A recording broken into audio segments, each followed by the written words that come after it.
What is up, ladies and gentlemen? Welcome back to Armchair Wrestling.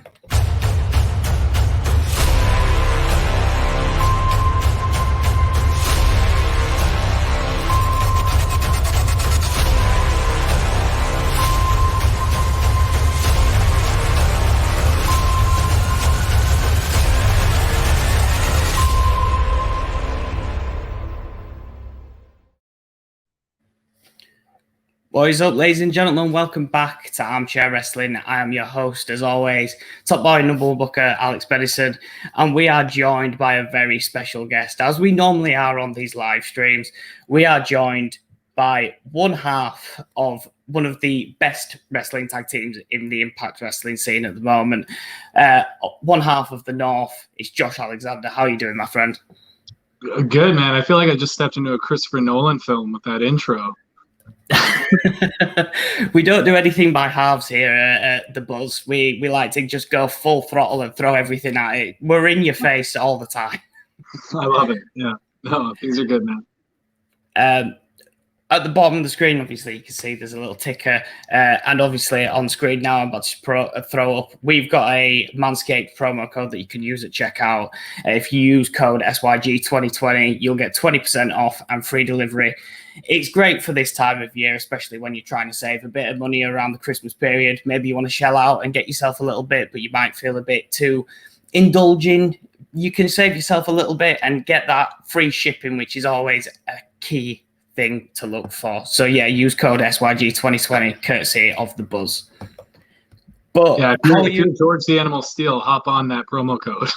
You got a back like mine. Oh, yeah. You might need somebody to help you do it, but that's why I got married, man. I mean, we're going to get comments flying in and out. We've already got a comment from Joe. He's a big fan of you. And I imagine most people are, because you are a fantastic in-ring worker. At Armchair Wrestling, we always like to start with what you're currently doing. We'll start with what's happening now, and then we'll go back to the past. So, what is Josh Alexander doing currently outside of the wrestling business? Outside of the wrestling business, I still maintain a 9-to-5. I'm a construction worker. I build homes and condos. The reason I'm doing it is because during this pandemic, all the indie wrestling scene has completely been taken away. So I need to supplement that income that I was losing to support my family. So I'm doing that in the meantime, keeping me busy. And yeah, I'm just trying to get by and hoping things are looking up in 2021, because 2020 has been a rough year for a lot of people, including myself. Yeah, we've not had the greatest of years, obviously, with everything that's happened, the pandemic that struck. So on a personal level, you still maintain that work ethic away from the wrestling business as well. Yeah, it's just the personal responsibility to my my two boys and my wife. You know, got to keep a roof over the head, keep everybody fed, and if I got to pick up a hammer and some tools and go to work, that.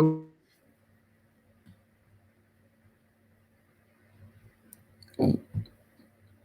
Have we lost connection? I don't know.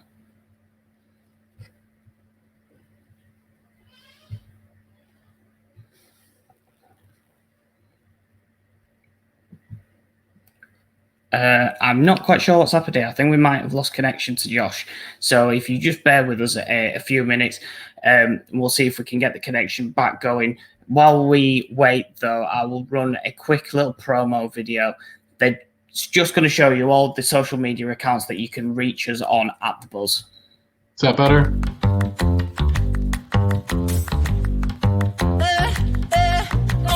Get the Lambo car, house in the hills with the stars. Told you I'd raise the bar, told you that I'd go far. Baby, it's crystal clear. I'm not a souvenir. I'm not an accessory. I'm a necessity. So come and check me out now. I'm a necessity. So come and check me out now.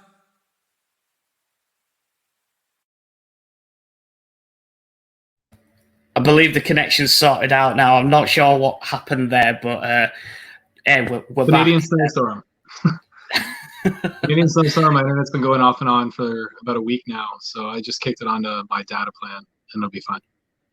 No, not to worry. To be honest, I wish we had snow, but over in England, the snow that we get, it's horrible. It's just slush. It's not that white, fluffy stuff you get.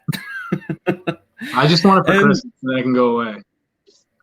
Yeah, I mean that's the dream Christmas, and hit a bit of a white Christmas snow, and then get rid of it by Boxing Day.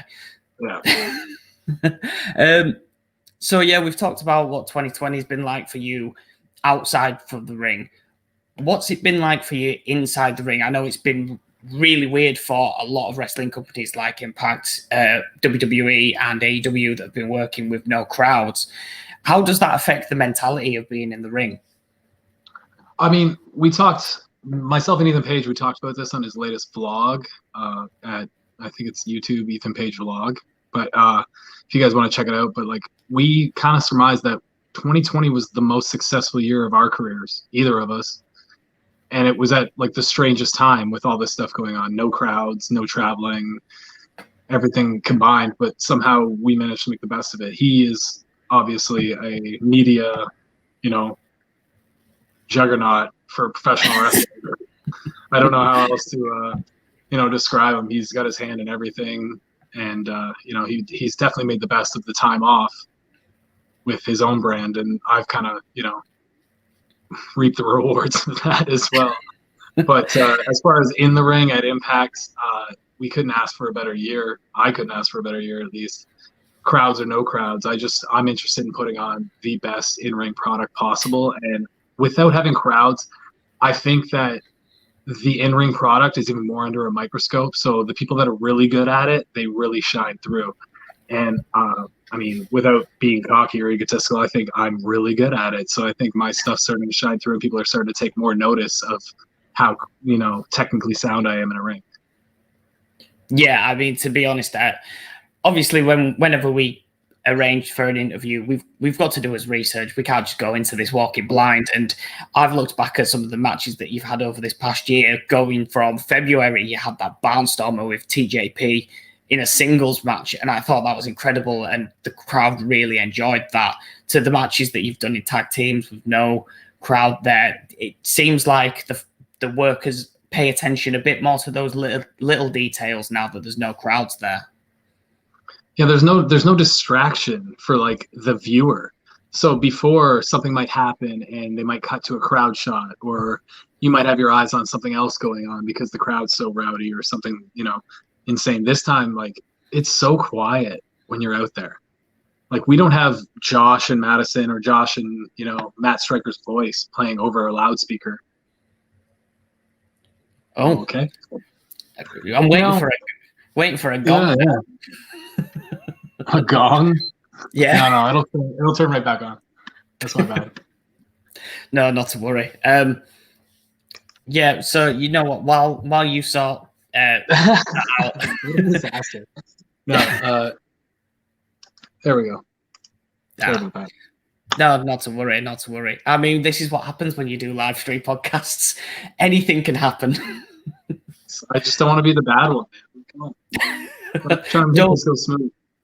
Don't worry, we had one arranged for last week and we got no showed, so you're already a step above.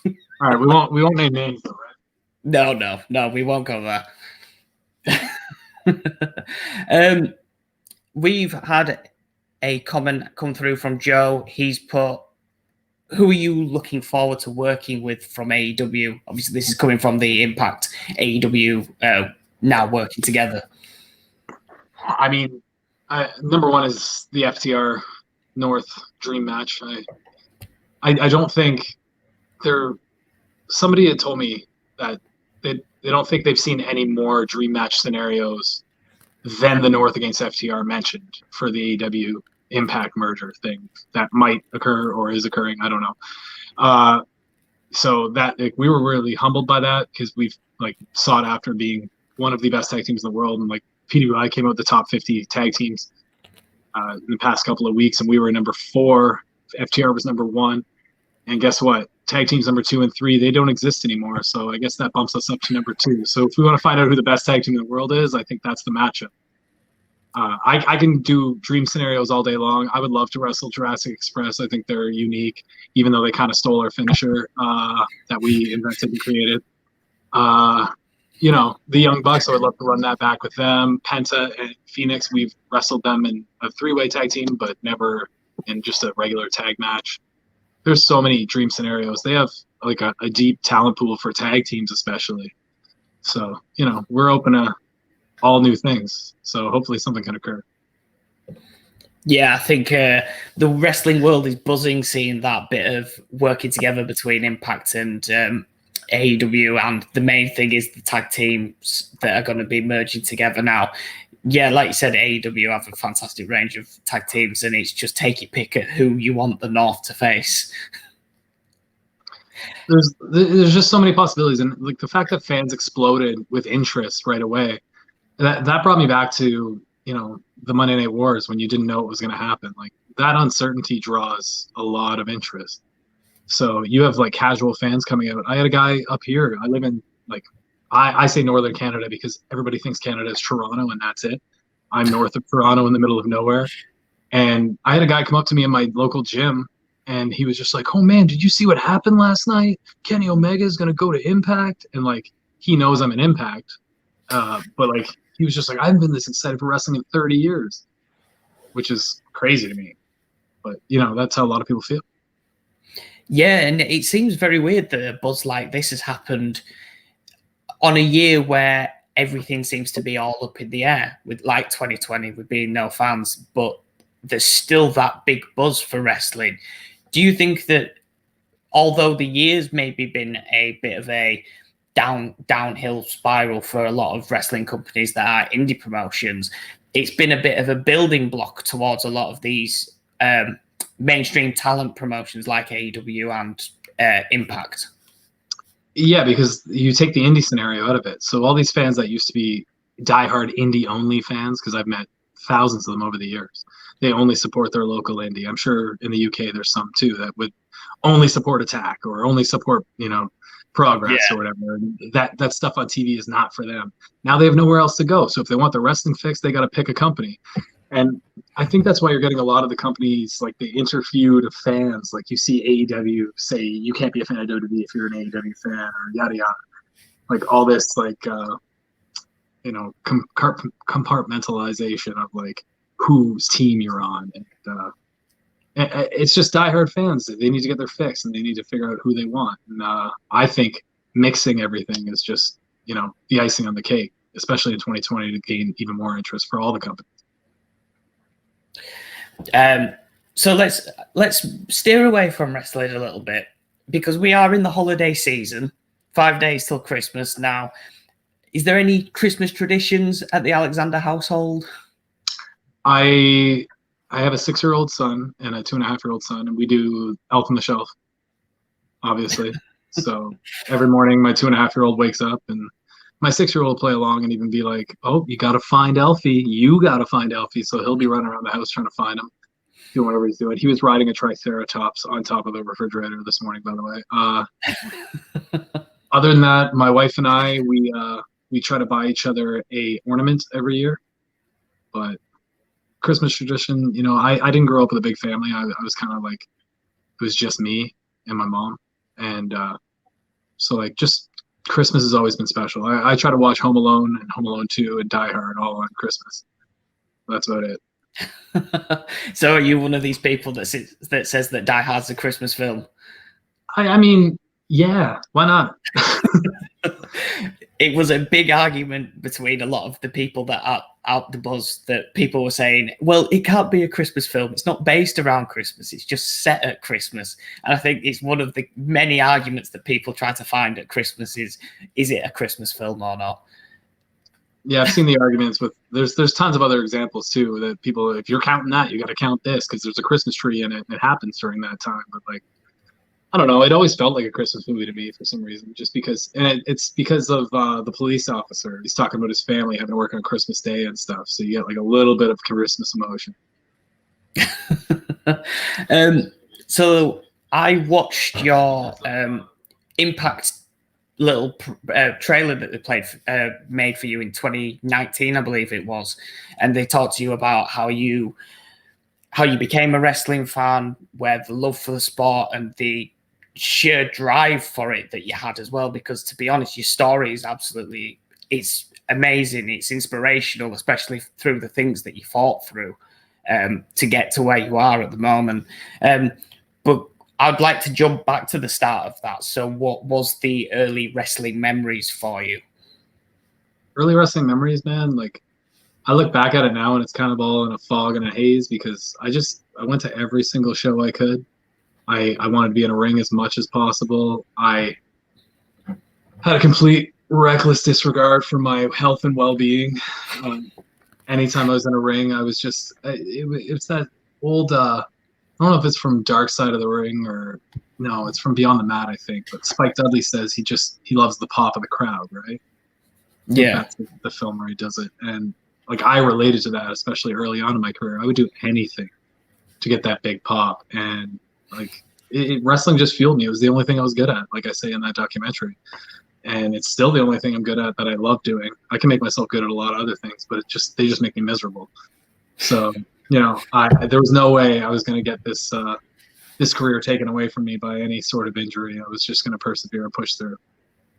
Yeah, I mean, there's a bit where they talk about you go to your first wrestling school and you just wanted to touch the ropes. You didn't want to you didn't want to take a bump or anything, and you just got in the ring. And second attempt at taking a bump, bang, right, yeah, you. Yeah. Is that something that is it not just wrestling? Have you had kind of a sporting background where you've just been kind of athletically good at things?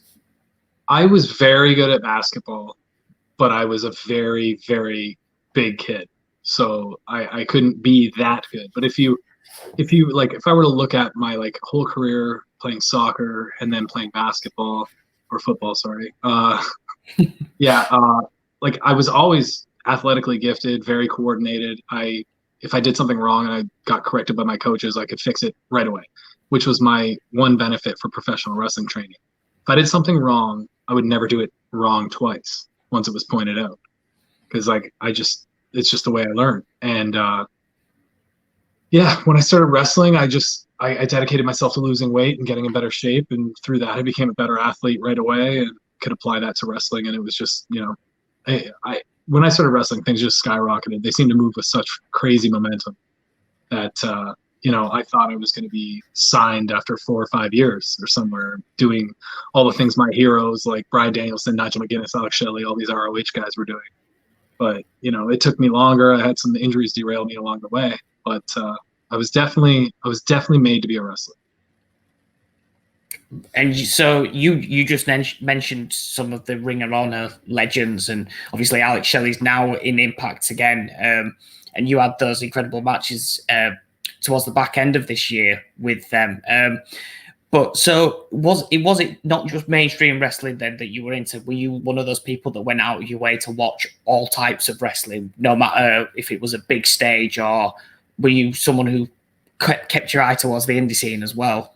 I was diehard WCW, WWF in 1998, and I could only watch. My parents wouldn't let me watch wrestling for whatever reason, and I had to rent videos from my video store. So I would get pay-per-views that were 3 to 6 months old coming in as new releases, and I would rent those. So when I started liking wrestling, I think Uncensored 97 was the first tape I could rent, and through that I discovered Eddie Guerrero and all these people. But other than reading Pro Wrestling Illustrated or The Observer, I couldn't get a background on any other wrestling. I would read things and see Keiji Muto and be like, I don't know who that is, but he's a champion every month on this list. He must be good in Japan. It wasn't until high school that me and my buddies, I kind of fell out of love with wrestling because I was, in high school playing basketball, all this other stuff. And I got really bored after the invasion with WWE. I did. Other than Booker T and The Rock, I kind of hated everything. I hated Stone Cold being the weird heel that he was and all this other stuff.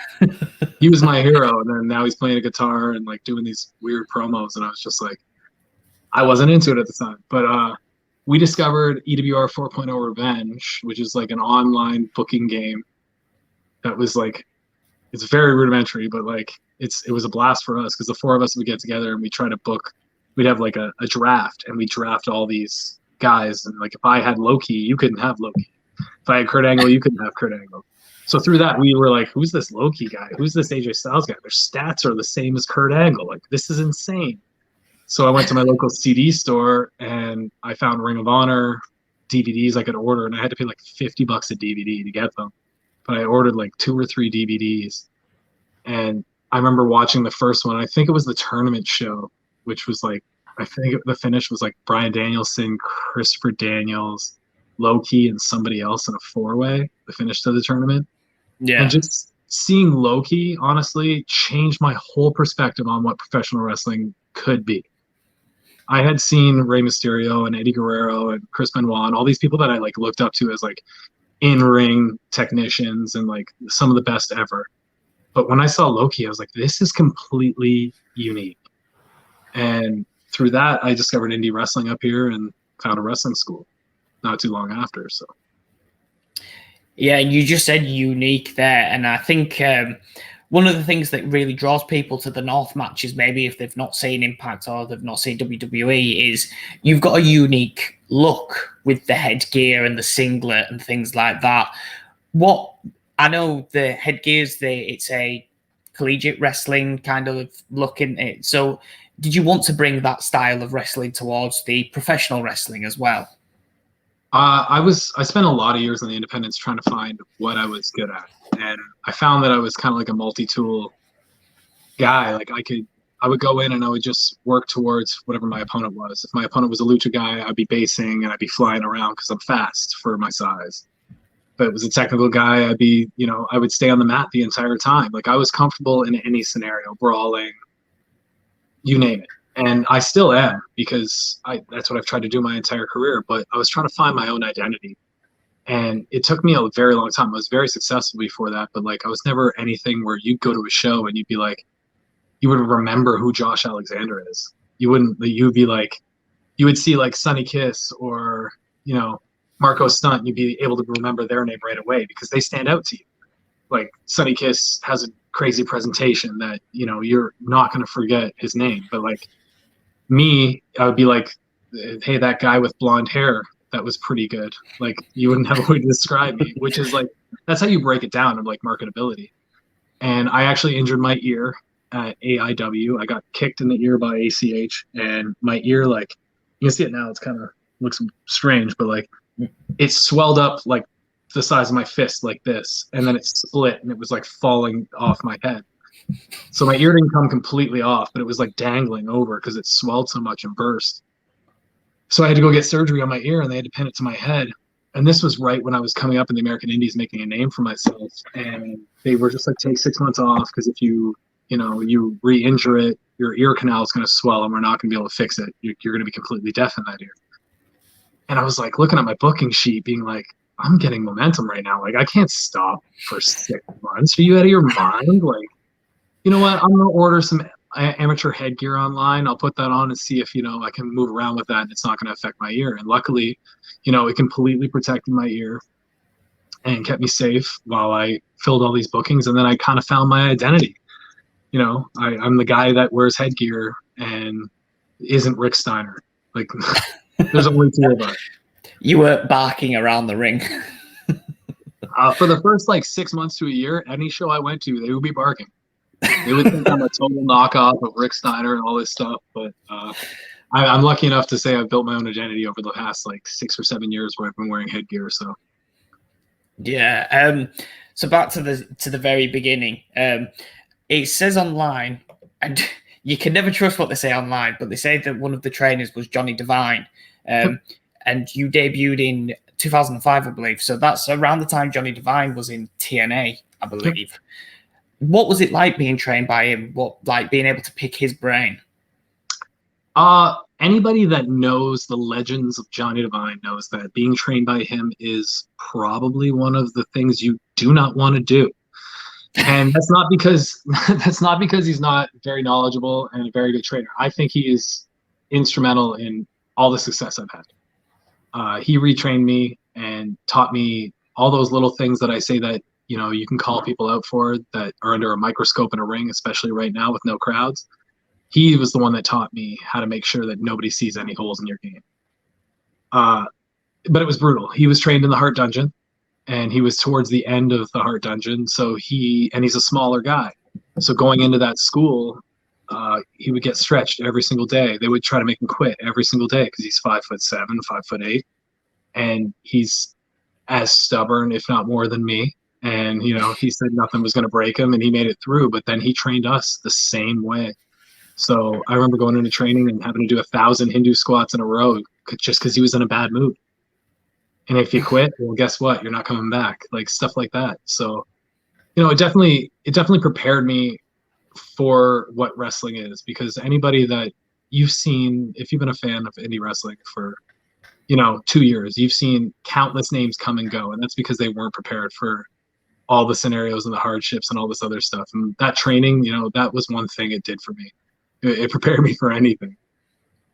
Yeah, we had Ken Shamrock on a couple of months ago, and we were talking to him about training and his Lion's Den training facility that he's got. And he said, I could train anyone if I think they've got the wherewithal to actually just work through the pain.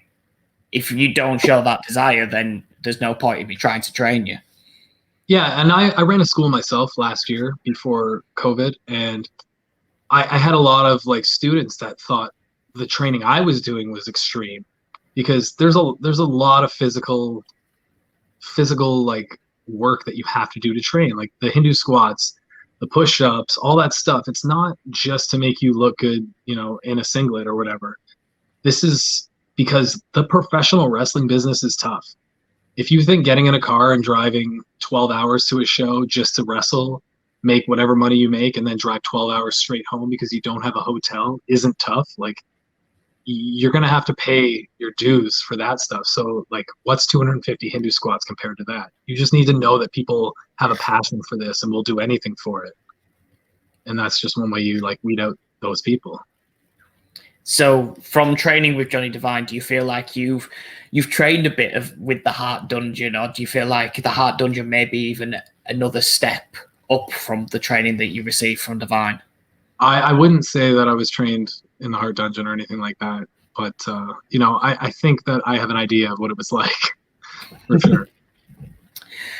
So we'll go to a few questions and a few comments that we've had. We had a comment again from Joe. He said, if he wants to appear, what are your goals for 2021? Just be a champion, build my name, be the biggest I can be going into 2022.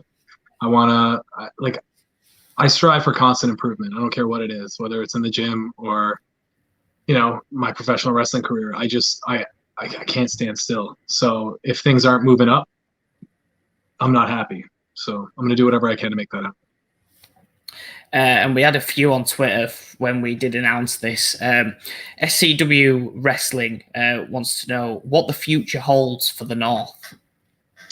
I mean, I told Ethan Page last Tuesday on Impact that we cannot be a tag team right now. So as of right now, we are both singles competitors in Impact Wrestling, because he's just not Ethan Page. Ethan Page is all ego, right? And this guy you've been seeing every week, he doesn't seem to have an ego. He doesn't seem to have any confidence. So I need my best friend, my tag team partner back if we're going to be the North, because I don't think the North can be any less than what we presented for the last 2 years. And if we were to tag right now, I think we'd be giving people, something less than they're used to. And he also asks, do you have any intentions of challenging for either the X Division or the TNA World title? If I continue as a singles competitor in Impact Wrestling, I would love to be the Samoa Joe of the X Division and just run through all those little guys, because I'm just as fast as them, but I'm much stronger. But yeah, either way, I grew up, TNA got me back into professional wrestling with Ring of Honor and the guys like Loki, like I said earlier. And I want to knock off all the things off my bucket list that I dreamed of when I was 13 years old watching that. And then Ringside with Chops, being in wrestling for so many years, how do you continuously strive to be your best in the ring over your career?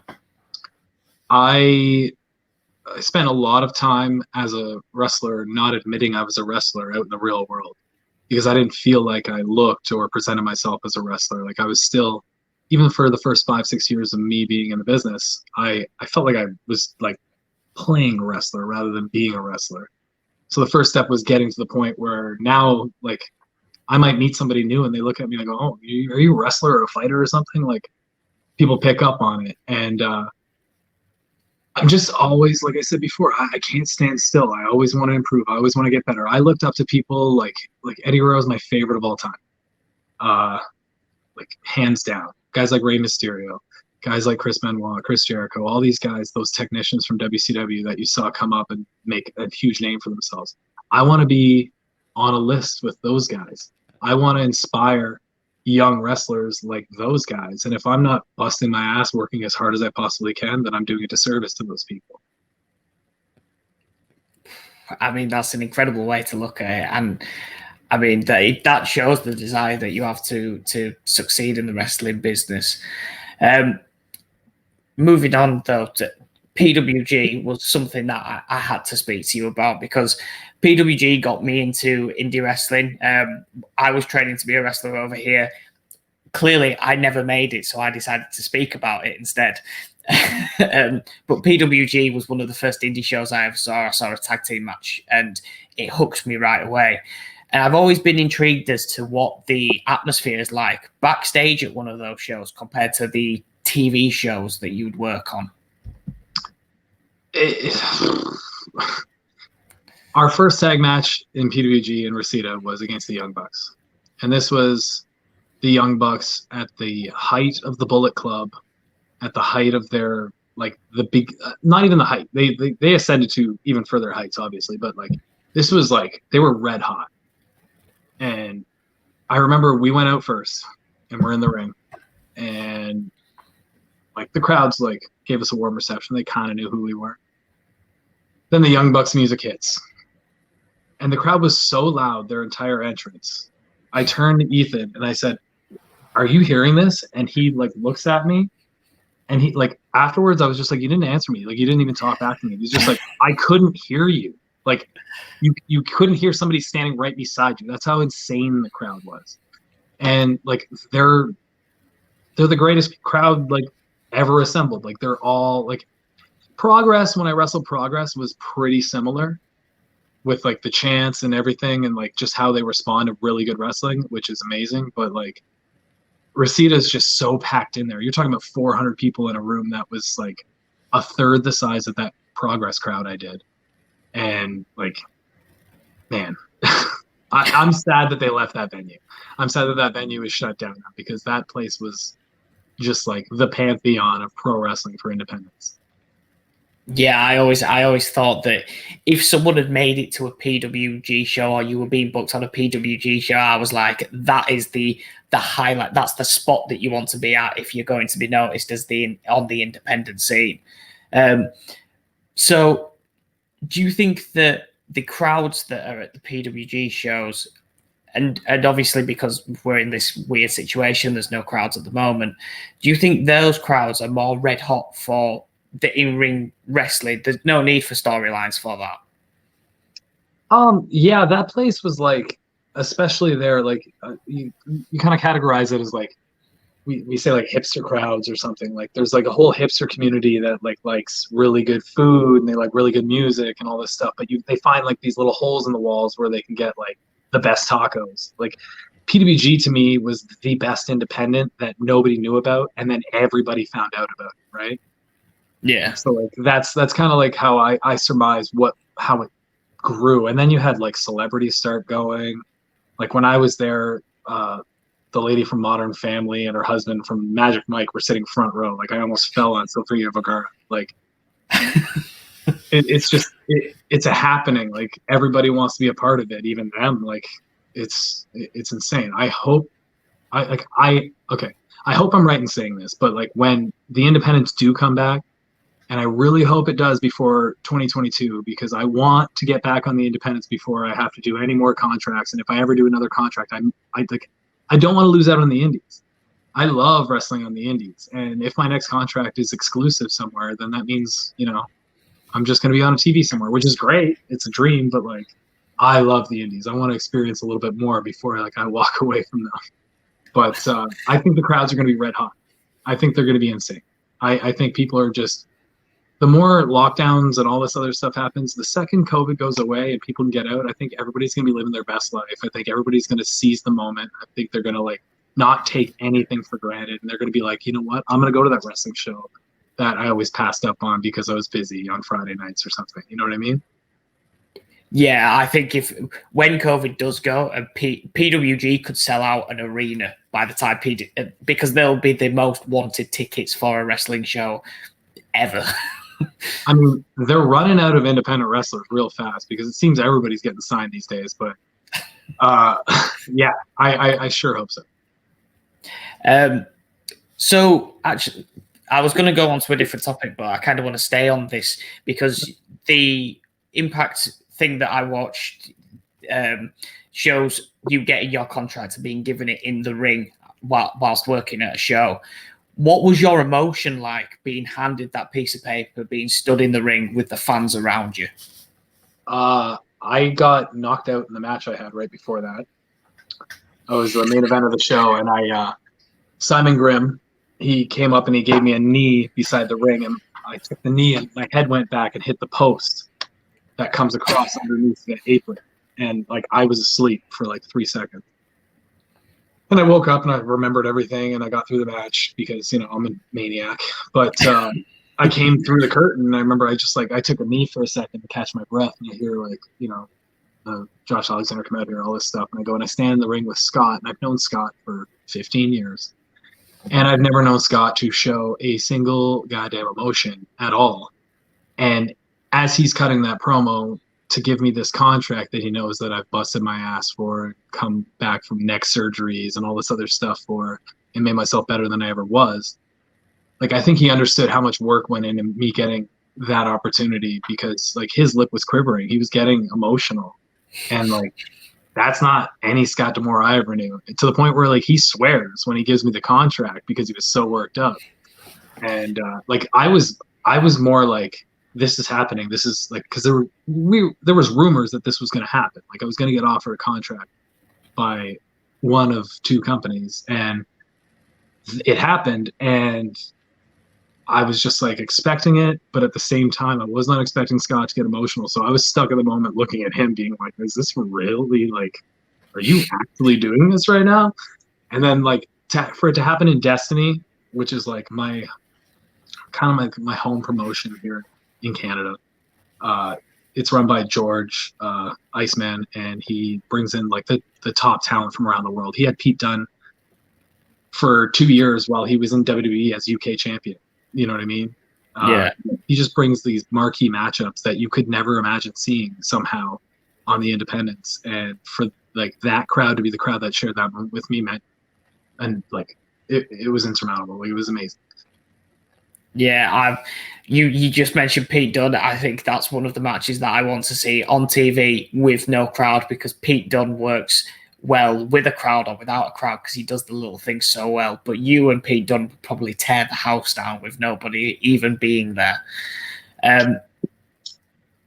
But you touched on the neck injuries. Do you regret working through the first two? No, I can't say I do. The first neck surgery is the one I came back after 6 weeks instead of 6 months. And if I didn't do that, I would not have been in PWG. In that, I wouldn't have that story that I just told you earlier, because I would have still been out rehabbing that. And like, for me to look back and say I regret, I would take things back, I can't do that because, you know, they say your position right now might not be the same. And I'm very happy with where I'm at right now. Everything I've been able to accomplish. I feel like I'm just entering my prime. I'm in the best shape of my life because of this COVID thing over the last year. I've been able to concentrate on myself and my injuries and stuff. And like, you know, I think moving forward, I've just put myself in the best position possible to maximize what I can do. So no, I would not change a thing. And then obviously you went and you had the fusion surgery. And obviously in what I watched, they tell you that you're not going to be able to wrestle again. take us back to that mindset when they turn around and they say to you, "That's it." What is your mind going to at that point?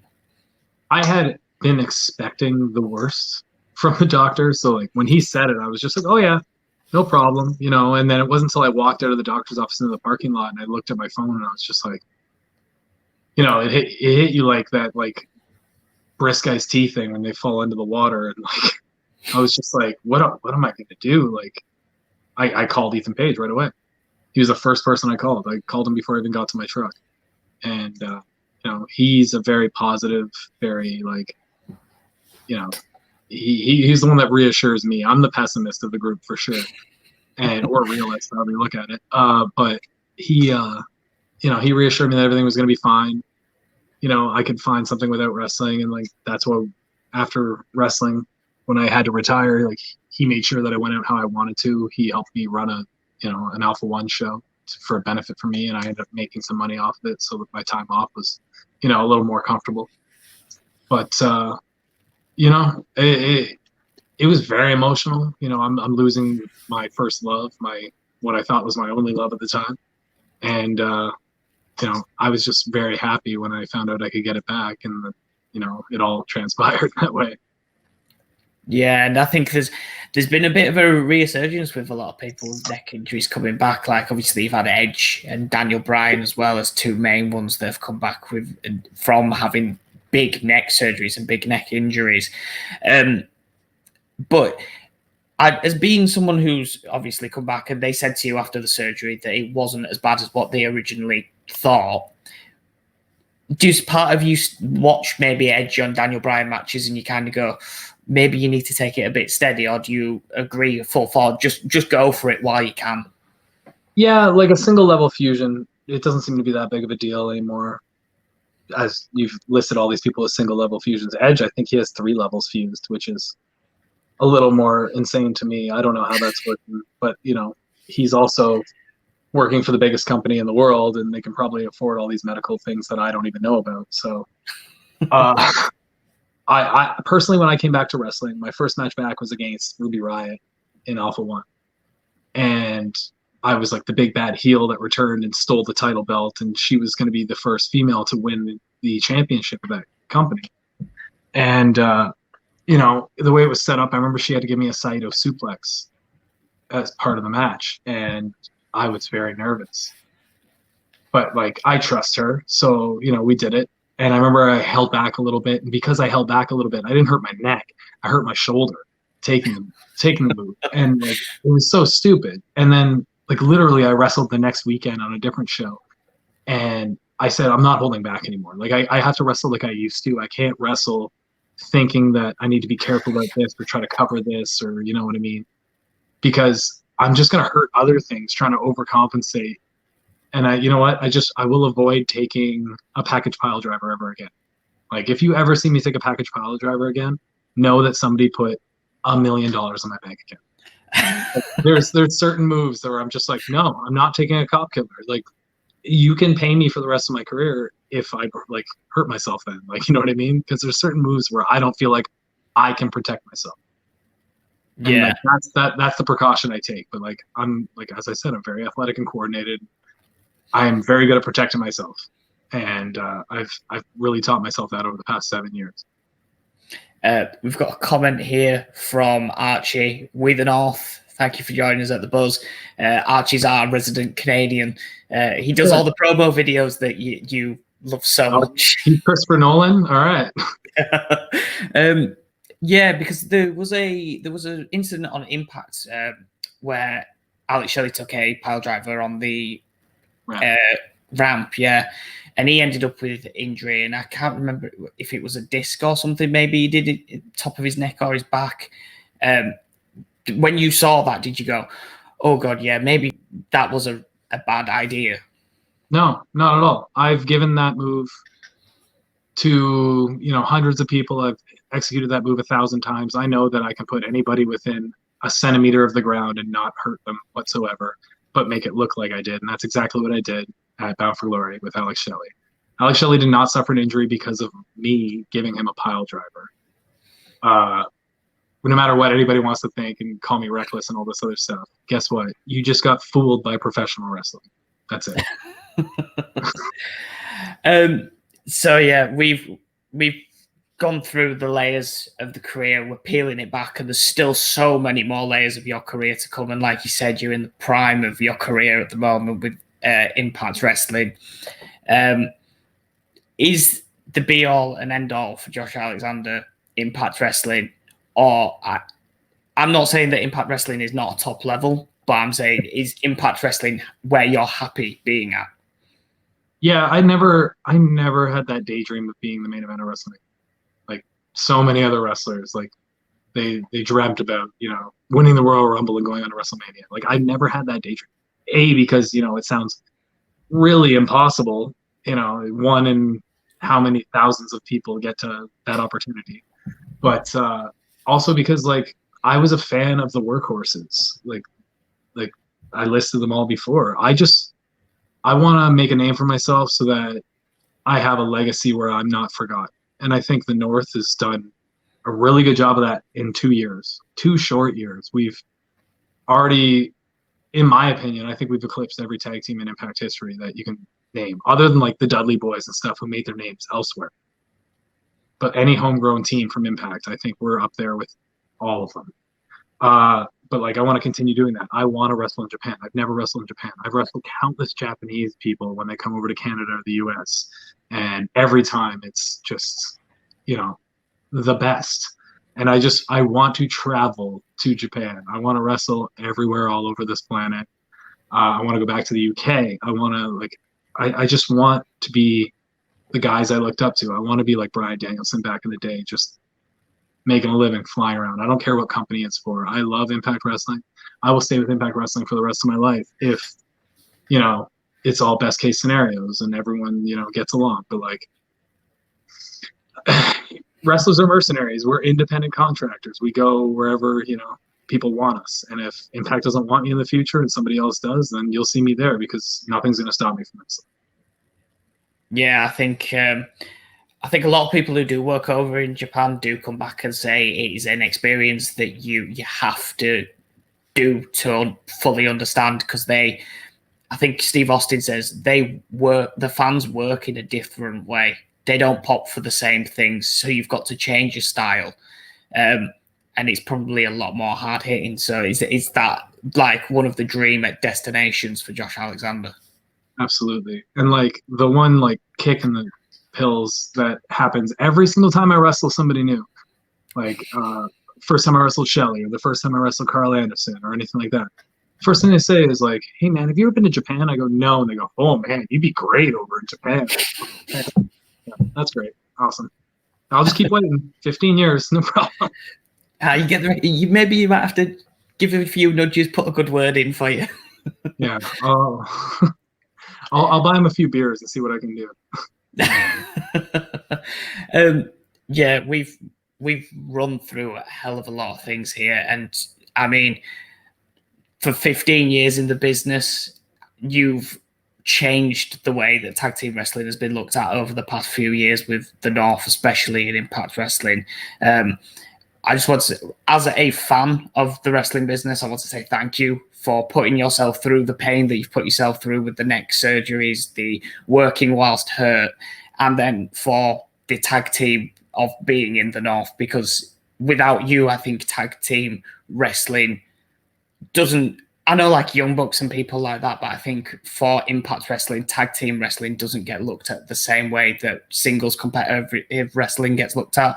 So the North put tag team wrestling on the map 2019, 2020, 2018, wherever you want to look at it. So I wanted to say thank you for both of those. Thank you. Yes, absolutely. It was our goal, number one goal. We started tagging. We just wanted to make sure everybody noticed tag team wrestling, because like LAX and Penta and Phoenix were the ones there before us. And when they left, there was this huge hole missing in the tag division. We wanted to set our goal real high and make people forget about like America's Most Wanted and Beer Money and all these other teams.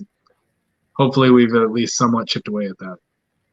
Yeah, and you know for a fact that you're going to get all the Impact Wrestlings going, oh, dream matches. We wish we could have seen you versus Beer Money and you versus R-Truth and BG James and people like that. All the teams from back in the days. Your name is always going to be thrown around in the dream tag team matches. Yeah, which is awesome. Like, because that's what I did as a fan. So, but I don't want to take up too much of your time, and I'm incredibly honored that you've taken the time out of your day to come on the show today to be able to speak to us. If anybody is watching Armchair Wrestling and they've not checked out Josh Alexander as a singles competitor, or you've not checked out the North, make sure you go to Impact Wrestling, check out the North, check out all the indie promotions that he worked for before Impact Wrestling. Go to YouTube, check them out, because you will not be disappointed. Also, you can follow you on, I believe you're on Twitter and Instagram at walking_weapon. yes, sir. That's correct. And from there, you can just find my Teespring store if you want to support anything. I got some cool merch up there. I'm not a big merch guy, but, you know. And as always, you can come follow us. It's on screen, Armchair Wrestle 1. You can also listen to all our previous episodes on Spotify and on iTunes as well. And all our live streams with interviews are on our Twitter, so you can just scroll back through and have a look at some of the amazing names that we've been able to interview this year. And what a way to end the year off by speaking to one of the best tag team and singles wrestlers currently working in Impact Wrestling today. Thank you, man. It was a pleasure to be here anytime. So that'll do us for this episode of Armchair Wrestling. We've been joined by Josh Alexander. Make sure you also go to WTB.com on Twitter and on Facebook. Make sure that you like that, because we do go live on Facebook and Twitter through there as well.